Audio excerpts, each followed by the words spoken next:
Hello student, our today's topic of video, rotation about arbitrary point.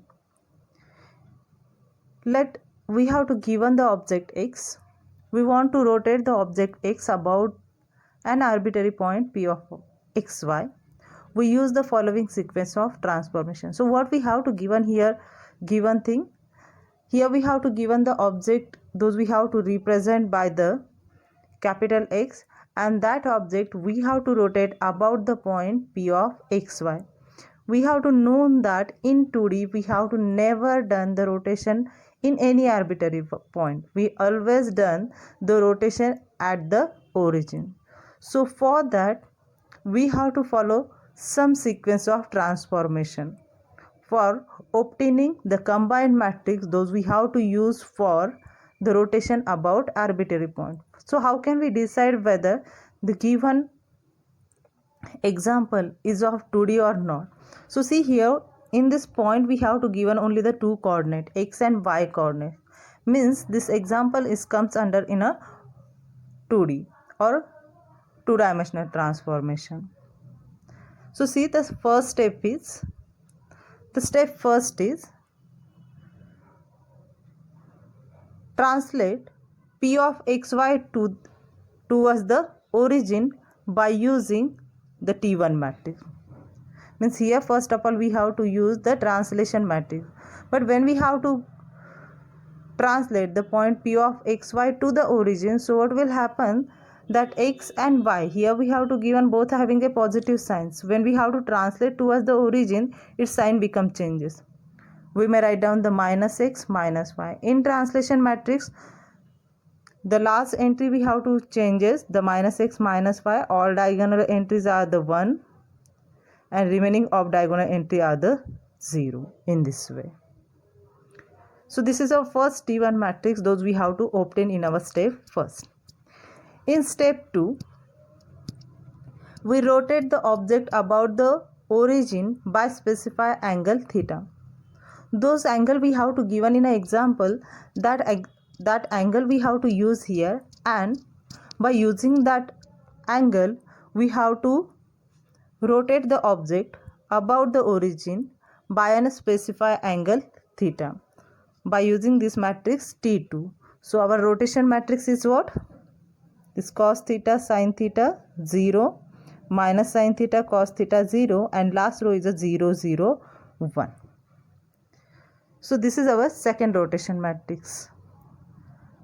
Now is in the next one step third, we translate the resultant object back to its original position. So for translate back to its original position, so what we have to done here, our T3 matrix is a inverse translation of T1 matrix. So inverse translation of T1 matrix means what?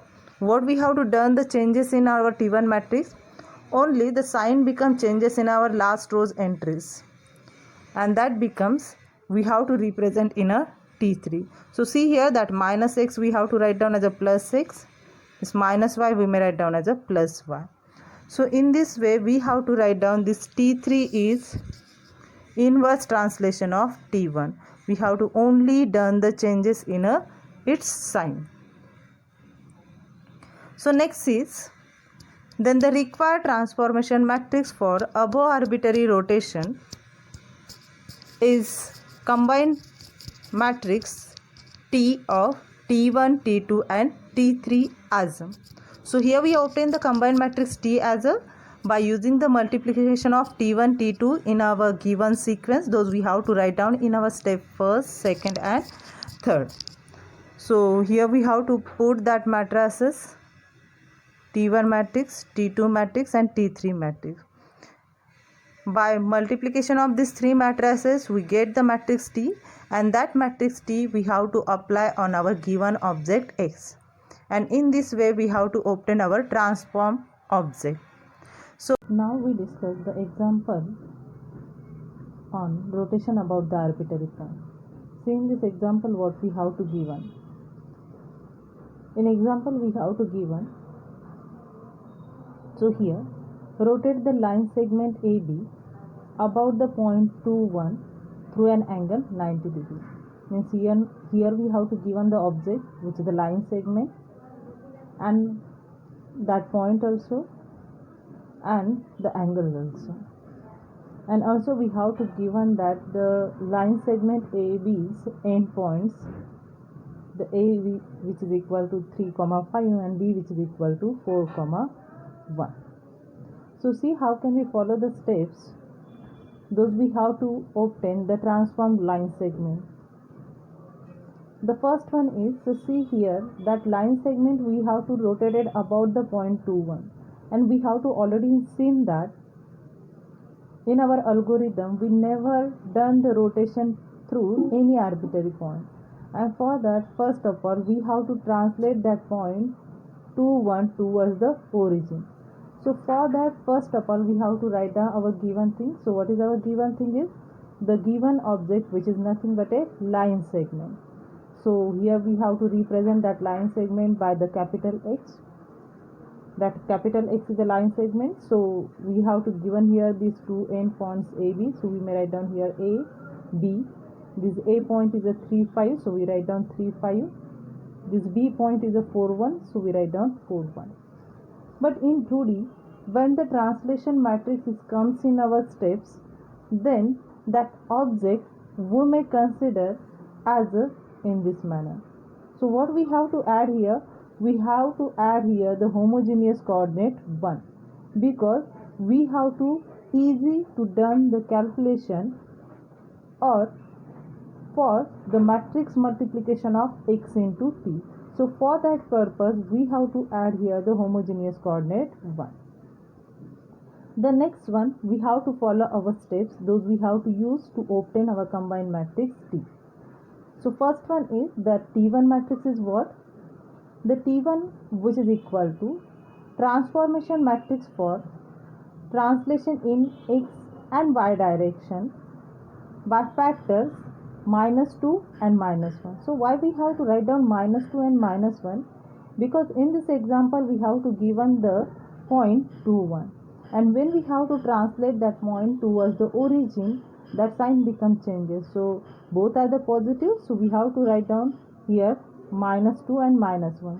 So we write down our T1 matrix, which is as the last row is a -2 -1, all diagonal entry is a 1, the remaining of diagonal entry is the zeros, in this manner. This is our T1 matrix. Next is our second matrix is when we have to follow this translation matrix and we have to come towards the origin. After this procedure we have to obtain our second matrix T2, which is nothing but a rotation matrix. So T2 which is equal to transformation matrix for rotation about origin through an angle 90 degree. In example we have to given the angle is a 90 degree, so we have to instead here that angle become 90 degree. So first of all we have to write down our rotation matrix. So it is a cos 90 degree, sin 90 degree, 0, minus sin 90 degree, cos 90 degree, 0, 0, 0, 1. So we know that the cos 90 degree is a 0 and sin 90 degree is a 1. So we replace that values here and obtain our simplified matrix. After this procedure, what we have to do? After this procedure we have to translate inverse translation of T1.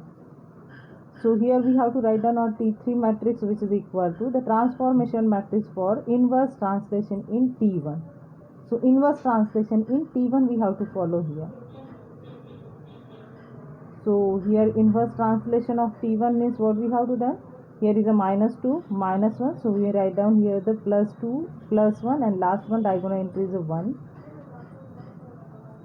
and all diagonal entry is 1, remaining of diagonal entry 0. So in this manner we have to first of all obtain the translation matrix, second is a rotation matrix, and third one is a inverse translation matrix. So after this procedure, by using this T1 and T2 T3 we obtain a combined matrix T.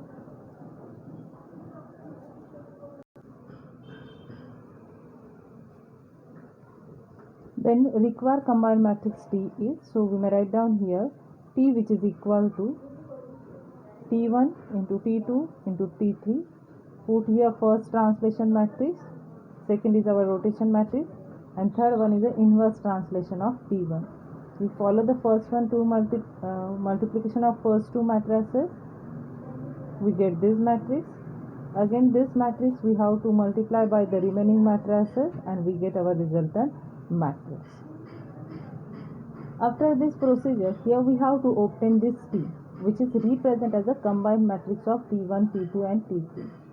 Now then the next one step, there are remains to apply that T on capital X. That capital X here we have to represent as a given line segment. So now in the next step we have to write down, now apply the T on X, we get the X star, which is equal to X into T. We put here the matrix X, matrix T, do again the matrix multiplication. So how can we done again that matrix multiplication? That first row, first column, we get this entry. Again the first row, second column, we get this entry. First row, third column, we get this entry in this manner. Now, is in the next one step, we do the second row, first column, we get 2's entry. Second row, second column, we get 2's entry, and the second row, third column, we get last entry. But see here, when we have to done that multiplication in our object, we get the last column which having the entries 1 1. So this point is a homogeneous coordinate 1.